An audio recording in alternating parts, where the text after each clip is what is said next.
Atos, capítulo 20, versículo 17. Vamos ler até o 24. Você pode acompanhar comigo? Diz assim a palavra do Senhor. De Mileto, mandou chamar em Éfeso os presbíteros da igreja. Quando chegaram, Paulo disse-lhes: bem sabeis que modo tenho vivido entre vós o tempo todo, desde o primeiro dia em que entrei na Ásia. 19. Servindo ao Senhor com toda a humildade e com lágrimas e provações, as quais me sobrevieram pelas celadas dos judeus, não me esquivei de vos anunciar nada que fosse benefício, ensinando-vos publicamente e de casa em casa, testemunhando tanto a judeus como a gregos o arrependimento para com Deus e a fé em Jesus, nosso Senhor. Verso 22. Agora, impelido pelo Espírito, vou para Jerusalém sem saber o que acontecerá ali, senão que o Espírito me garante, de cidade em cidade, dizendo que prisões e tribulações me esperam. Mas em nada considero a vida preciosa para mim mesmo, contando que eu complete a minha carreira e o ministério que recebi do Senhor Jesus, para dar testemunho do Evangelho da graça de Deus. Até aí tá bom, olha para cá. Veja, qual que é o contexto aqui nessas mensagens que eu tenho pregado, expondo o livro de Atos. Essa é a pregação de número 82. Paulo, ele tinha feito algumas viagens antes, e agora, na pregação anterior, eu mostrei que até se deslocando de um local para o outro, nós vemos a direção de Deus sobre o apóstolo. Agora, imaginem, ele está trocando uma igreja extremamente amável, amigos adoráveis, irmãos preciosos, por um objetivo que ele sabia que aconteceria na vida dele: perseguições, punições e prisões. Quem em sã consciência faz isso? Troca uma igreja amável, amigos adoráveis, pela certeza de prisões, tribulações e morte? Ninguém. Paulo, então, ele reúne os presbíteros ali de Éfeso, não para falar de estratégias de crescimento. Ele reúne aqueles irmãos para se despedir deles. Ele diz, olha, no capítulo 19 ele também fala isso: essa é a última vez que vocês vão me ver. Depois de que vocês não me verão mais. O povo se comove. E Paulo, ele ainda vai dizer aqui, mais adiante, que a preocupação dele, de fato, não é nem a sua própria vida, mas é em cumprir aquilo que é a vontade de Deus. Ele, de fato, troca aquilo que era aprazível diante dos homens para cumprir a vontade de Deus, mesmo sabendo que esta vontade, de fato, traria muitos prejuízos, inclusive da sua própria vida. Em vez de lamentos, ele oferece, na verdade, um modelo de liderança para a igreja. Ele mostra que nós devemos ter uma fé inabalável, independente do projeto e do propósito que Deus tem para mim e para você. Portanto, ele diz àqueles irmãos que é de suma importância que, como cristãos, nós devemos, de fato, viver por Evangelho, entregar a vida em prol do Evangelho. Eu sei que, pela graça de Deus, nem todos vão ser cobrados aqui como Paulo, a ponto de morrer pelo Evangelho.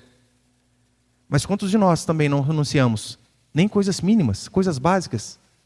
E ainda dizemos que somos cristãos. Paulo, ele vai dar um exemplo aqui para mim e para você. E ele acaba deixando, na verdade, um testamento aos Efésios, que resumidamente é o seguinte: olha, vocês precisam ter coragem, viver pelo Evangelho, mesmo que a vida pelo Evangelho nos cause tribulações, perseguições e até morte. Mas não deixem de ser obedientes. É basicamente isso aqui que ele vai dizer daqui em diante. Eu quero passar apenas 2 princípios aqui essa noite. Vem o primeiro, por favor, ali, Miguel.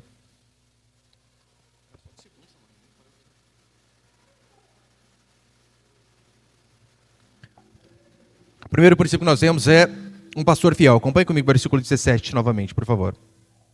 E chegando a Jerusalém, os irmãos nos receberam alegremente. No dia seguinte, Paulo foi em nossa companhia encontrar-se com Tiago, e todos os presbíteros compareceram.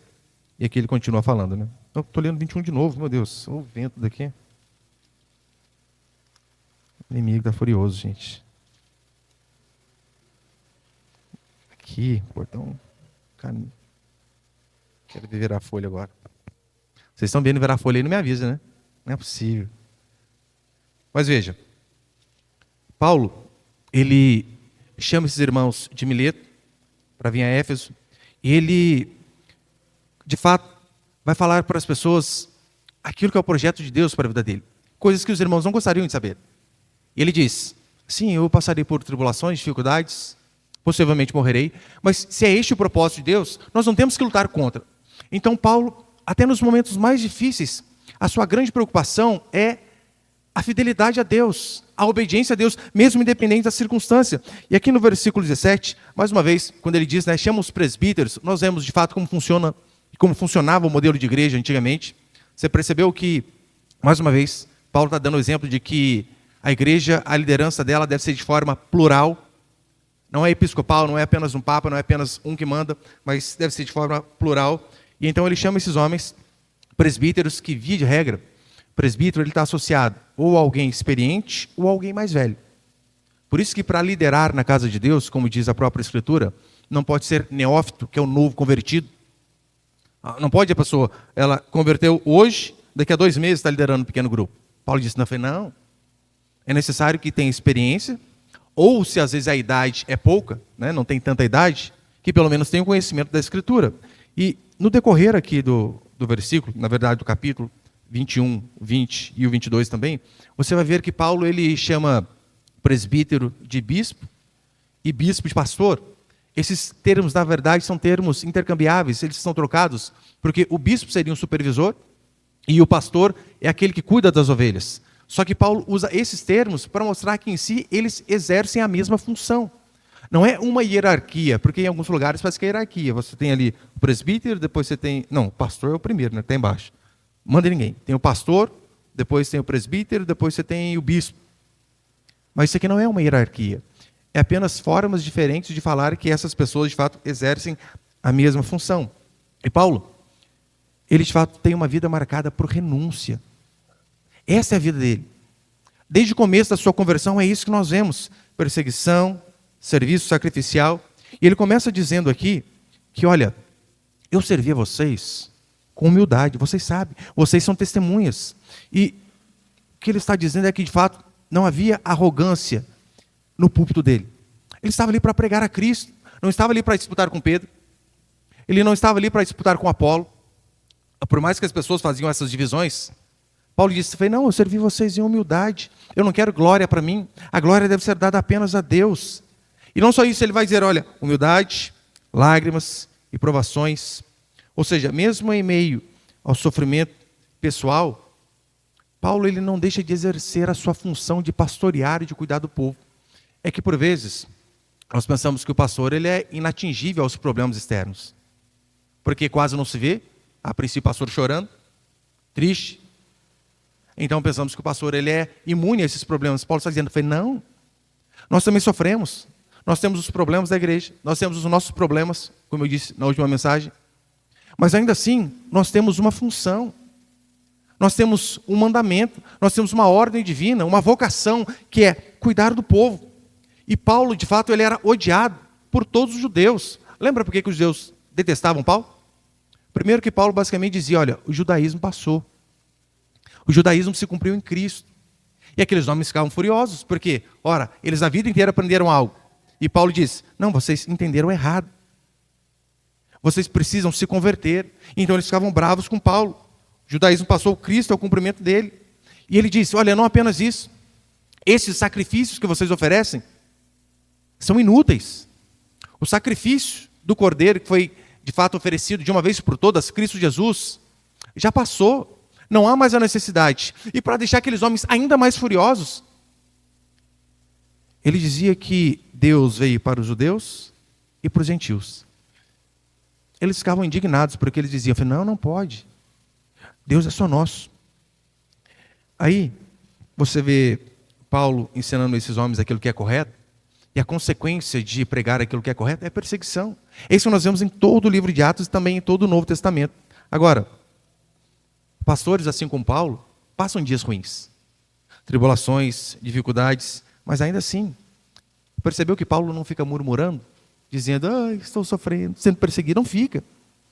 Uma vez uma irmã me dizia que ela foi à igreja, e o pastor estava quase chorando no púlpito, dizendo, não sei o que vai ser da igreja, não tenho dinheiro para pagar o aluguel. Murmurando para o povo. Não sei se eu vou estar aqui semana que vem.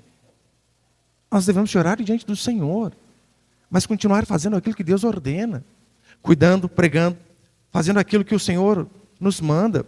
E Paulo, ele termina o seu ministério do mesmo jeito que Samuel termina, e do mesmo jeito que todos os pastores, de fato, deveriam ter um anseio em terminar. Perceba, Paulo ele chega diante desses homens, sabendo que ele ia para Jerusalém, e lá, de fato, ia sofrer, ia morrer. Mas ele diz, eu servi a vocês da melhor maneira possível. Não devo nada a ninguém. Fiz aquilo que Deus tinha ordenado. E Paulo falando isso, automaticamente lembra de Samuel também. Samuel, quando ele está terminando o seu ministério terreno. O profeta Samuel. Ele, de fato, ele chega diante do povo. Acho que eu coloquei esse versículo. Põe ali, Miguel, por favor. Ele chega diante do povo, em 1 Samuel capítulo 12, diz assim. Samuel está terminando o seu ministério terreno. Está prestes a morrer. O profeta Samuel, que ungiu Davi. E olha o que ele diz diante de toda a congregação. Eu estou aqui. Testemunhai contra mim diante do Senhor e do seu ungido. De quem tomei algum boi? Ou de quem tomei um jumento? Ou a quem defraudei? Defraudar, roubar.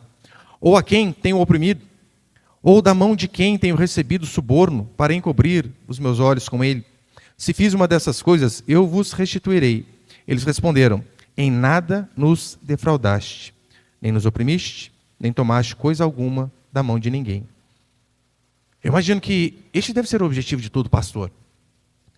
No final da sua vida, chegar diante da congregação e de fato dizer, olha, se eu de fato roubei algo de alguém, oprimi, tratei mal, que se levante. Paulo ele termina o seu ministério assim como ele, assim como Samuel.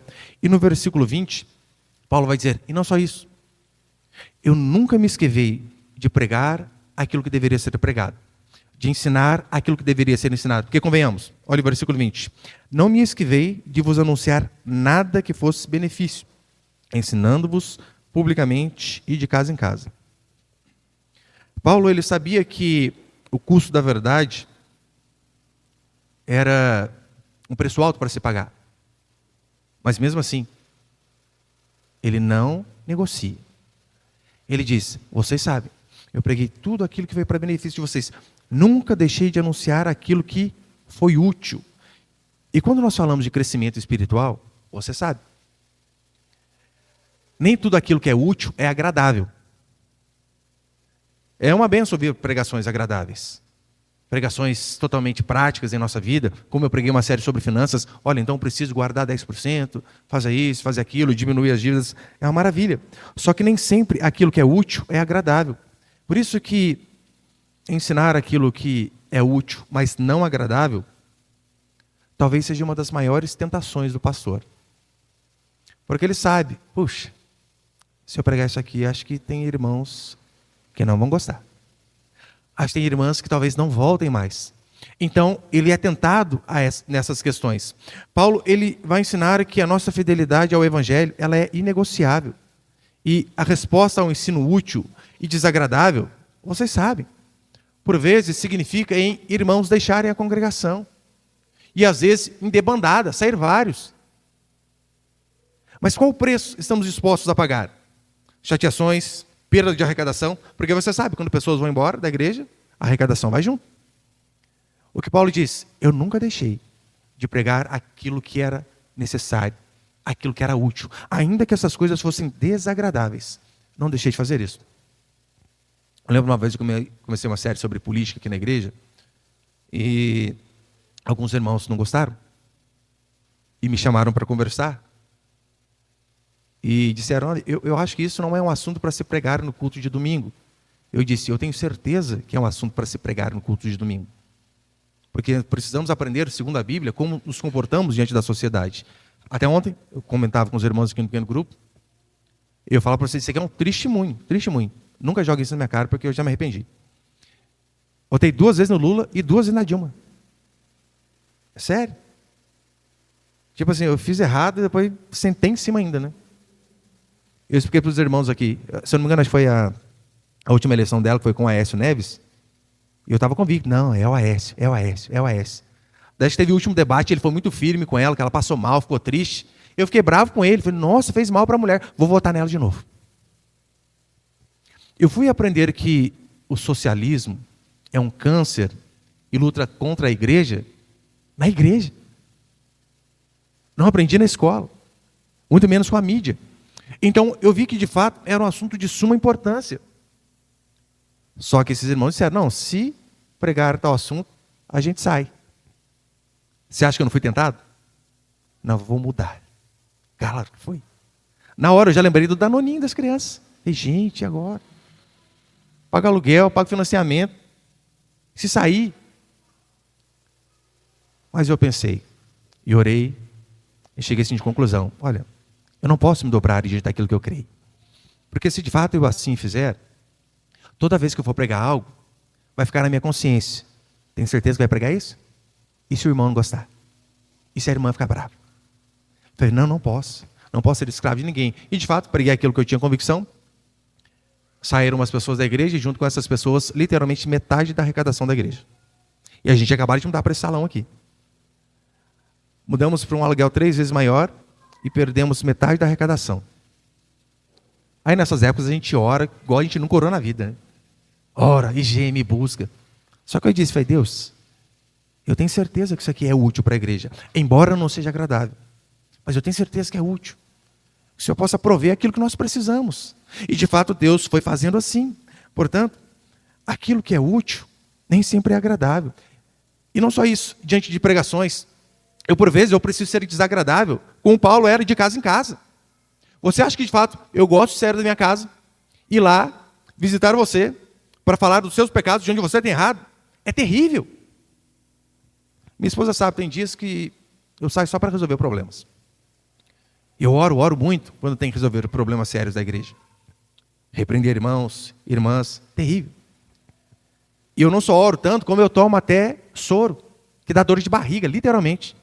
Eu falei, meu Deus, eu fico pensando, será? Preciso comprar essa briga? Não dá para deixar quieto. Mas eu lembro de como Paulo era. Paulo, ele pregava aquilo que era útil, aquilo que os irmãos e irmãs precisavam ouvir, e por vezes era desagradável. Você acha que de fato eu tenho prazer em chegar na casa de um irmão e dizer, irmão, pelo amor de Deus, você tem que trabalhar direito, você tem que acordar mais cedo. Você acha que eu tenho prazer em chegar na casa de uma irmã e falar para ela, irmã, você está tratando o seu marido como filho, ele é o cabeça da casa. Você acha que eu tenho prazer em chegar na casa de alguém e falar, olha, você não pode criar o seu filho assim, você precisa ser firme com ele, não pode deixar agir dessa maneira. Essas coisas só geram desgastes. Para mim é terrível. Mas eu estou disposto de fato a fazer aquilo que Paulo ordena, pregar aquilo que é útil e edificante para a congregação, ainda que seja algo desagradável. Paulo de fato confrontou os pecados, disciplinou as pessoas, corrigiu, exortou, e ele não se amedrontou, de jeito nenhum. Ele fez o seu trabalho pastoral, e é óbvio, eu sei que às vezes as pessoas chateiam por falta de sabedoria minha, a forma que eu me expresso, ou falta de sabedoria mesmo, falei algo errado. Mas se eu estou convicto daquilo que é a palavra do Senhor, eu não posso deixar de anunciar aquilo que é verdade, ainda que desagrade alguns, porque pastores que evitam confrontar o pecado por uma paz, esses não amam a igreja. Deixar de confrontar pessoas que estão no pecado, com medo de sair, com medo da pessoa ficar ofendida, isso não é amor, é indiferença. Agora, quando nós amamos, lembramos daquilo que diz Provérbios. Leais são as feridas feitas pelo que ama. E assim que devemos seguir, é assim que Paulo fez, e é assim que devemos fazer. E segundo e último, põe, por favor.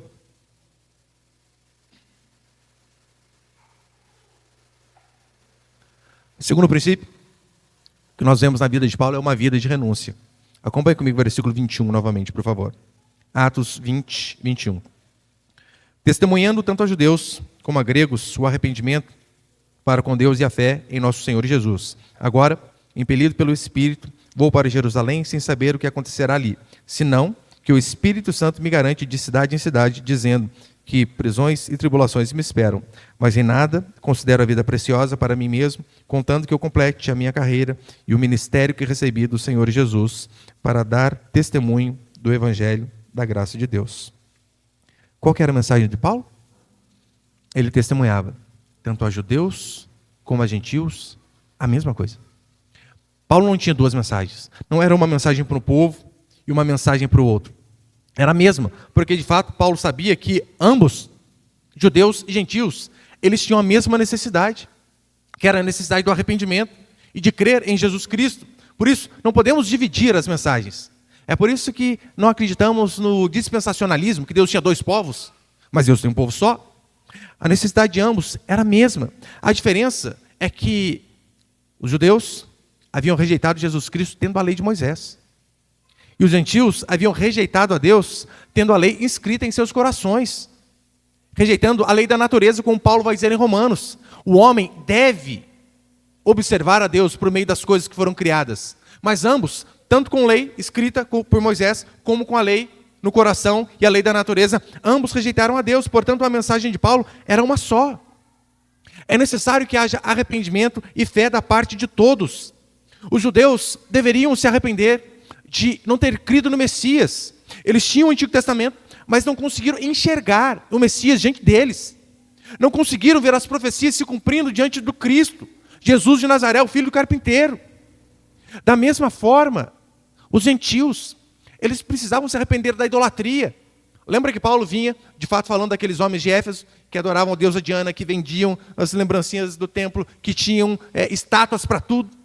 E Paulo vem disso, vocês precisam se arrepender. Esses não são deuses, assim como diz o Salmo 115. Mas todos precisavam se arrepender de algo. Todos precisavam chegar ao pleno conhecimento de Jesus Cristo. Ou seja, fé sem arrependimento não é fé. É por isso que quando você vê pessoas dizendo, olha, é uma coisa ou outra. Não é. É uma coisa e outra. Fé e arrependimento. Pessoas que dizem, tenho fé, mas não demonstram essa fé através de uma vida de arrependimento, elas não têm a fé genuína. Já desse exemplo, eu vou dar outra vez. Tem aquela mulher lá do Job, André Surak, a teologia dela é perfeita. Eu vi ela num corte no podcast, dizendo que a salvação não depende dela, não é mediante o esforço dela, que a salvação é um dom de Deus, que é a graça de Deus, que não importa o que ela faça, que a salvação não se perde. E eu ouvindo aquilo ali, falei, gente, teologia perfeita. Aí ela conclui dizendo, é por isso que não tem problema eu fazer programas com o meu filho filmando os programas que eu faço. Você percebe que a confissão com a boca é uma coisa, mas a prática divorcia daquilo que a boca professou? Ou seja, não é uma fé genuína. A fé verdadeira deve vir acompanhado de uma vida de arrependimento. E Paulo, no versículo 22 e 23, a gente já está encerrando, olha o que ele diz. Agora, impelido pelo Espírito, vou para Jerusalém sem saber o que acontecerá ali, senão que o Espírito Santo me garante de cidade em cidade, dizendo que prisões e tribulações me esperam. Paulo ele vai explicar para aqueles irmãos que ele está os deixando, não por conta de algum problema. Muito pelo contrário. Ele explica que ele amava aqueles irmãos, mas que Deus tinha a ele um outro caminho. Por isso ele precisava ir. O Espírito me impeliu, como nós lemos aqui. E Paulo, ele era alguém de fato guiado pela vontade de Deus. Nós vemos isso no livro de Atos. Ele constantemente, sensível ao Espírito, onde Deus manda, ele vai. Onde Deus fecha a porta, ele não vai. E ele sabia que a vontade de Deus para ele estava acima do seu próprio bem-estar. Se você entende isso daqui, que a vontade de Deus, ela está acima dos seus prazeres, da sua vontade, do seu bem-estar, o cristianismo começa de fato a ser até mais fácil de ser vivido. Porque a grande guerra que nós temos não é a guerra dos de fora contra a vontade de Deus, é a nossa guerra em não querer fazer a vontade de Deus. Seja honesto. Uma das orações mais difíceis que há para se fazer é: Senhor, que seja feita a tua vontade, não a minha. Dificílima. Porque na maioria das vezes nós não queremos a vontade de Deus, queremos a nossa. Queremos aquilo que nos dá prazer, que é aprazível.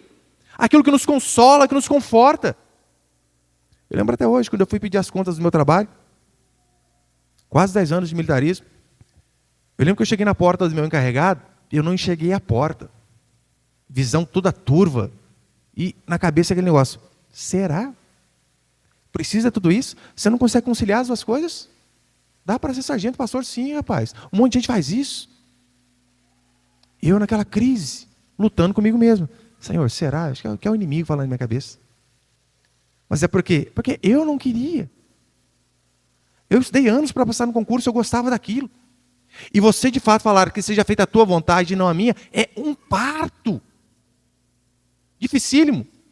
Em relação ao casamento, não é assim? Eu lembro, o irmão tinha acabado de chegar na igreja, bonitinho, novinho, converteu de verdade mesmo.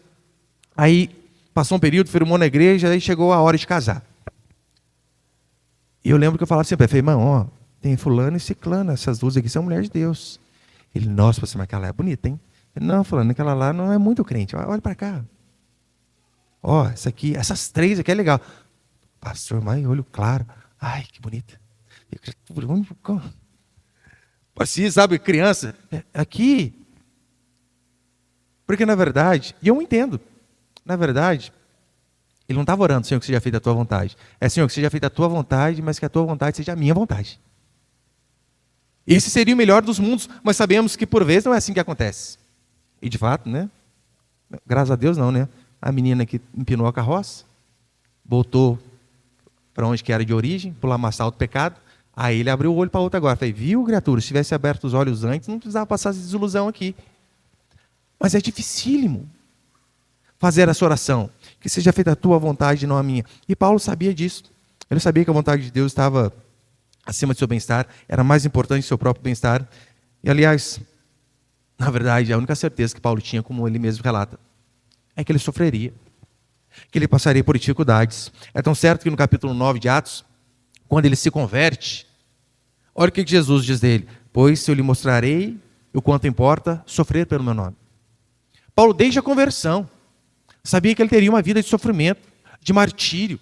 Então, quando você entende que a vontade de Deus para você está acima do seu bem-estar, é mais fácil de se viver o Evangelho. Aqui no verso 23 ele diz, olha, me esperam prisões e tribulações.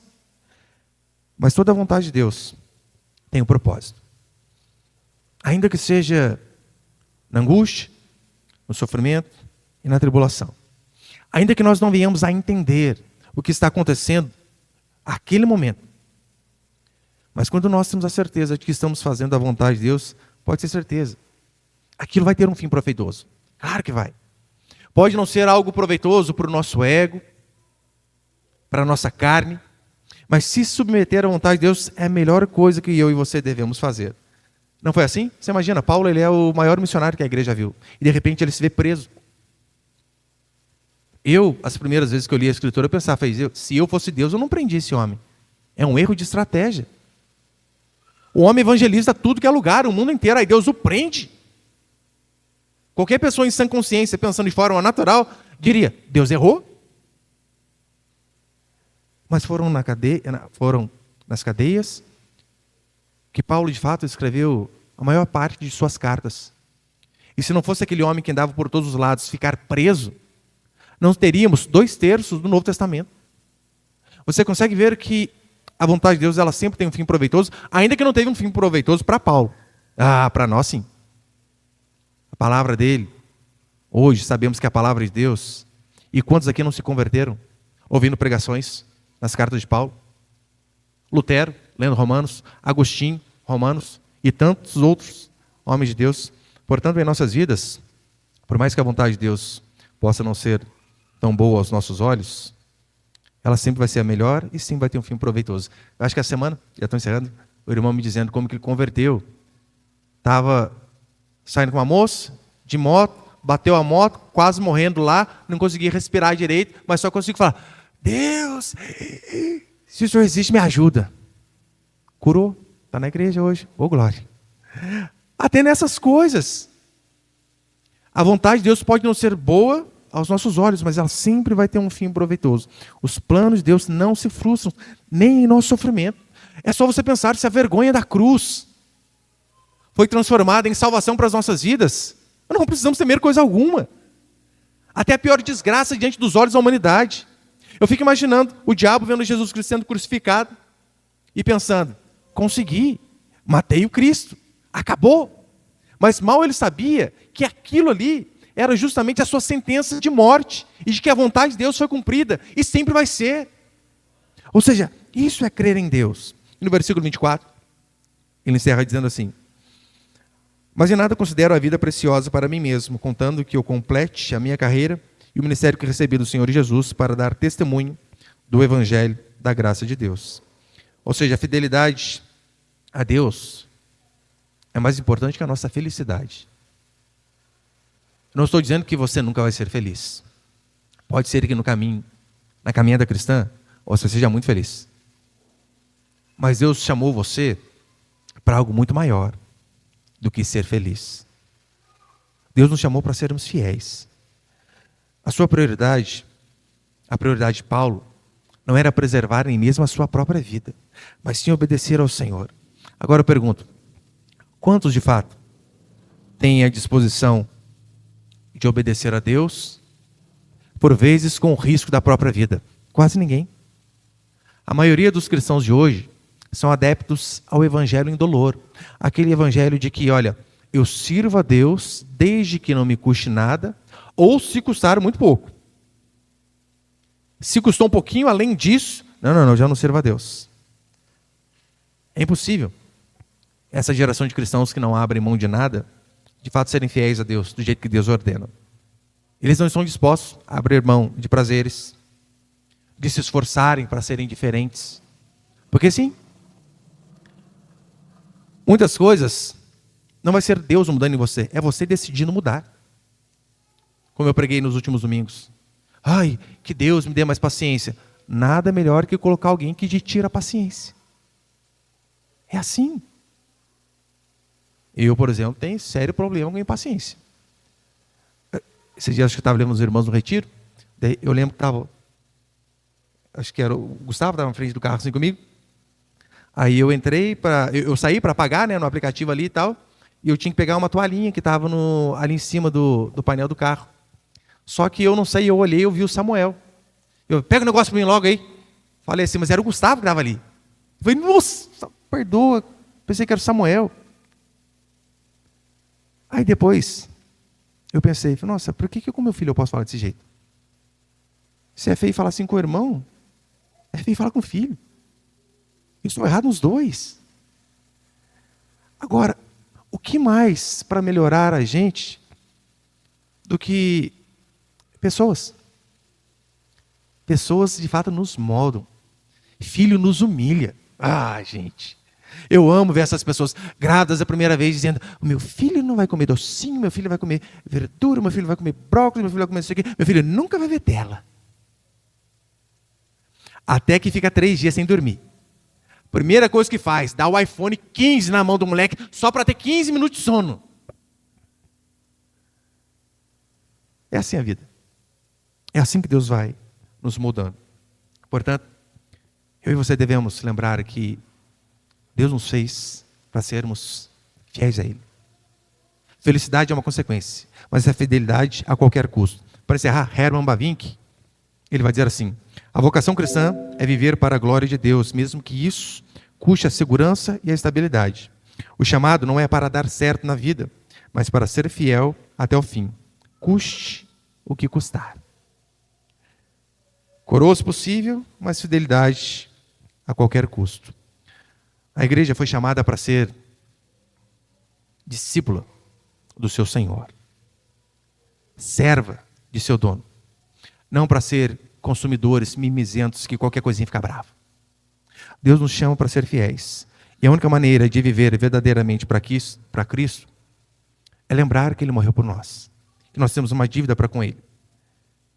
E se eu e você não estamos dispostos a abrir mão de nada, significa que o nosso cristianismo é extremamente superficial, ou na verdade nem é cristianismo.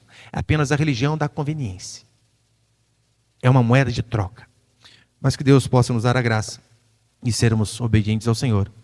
Nem que isso custe conforto, nem que isso custe prazeres, ou se formos testados, assim como Paulo foi, nem que isso custe a nossa própria vida. Amém, meus irmãos?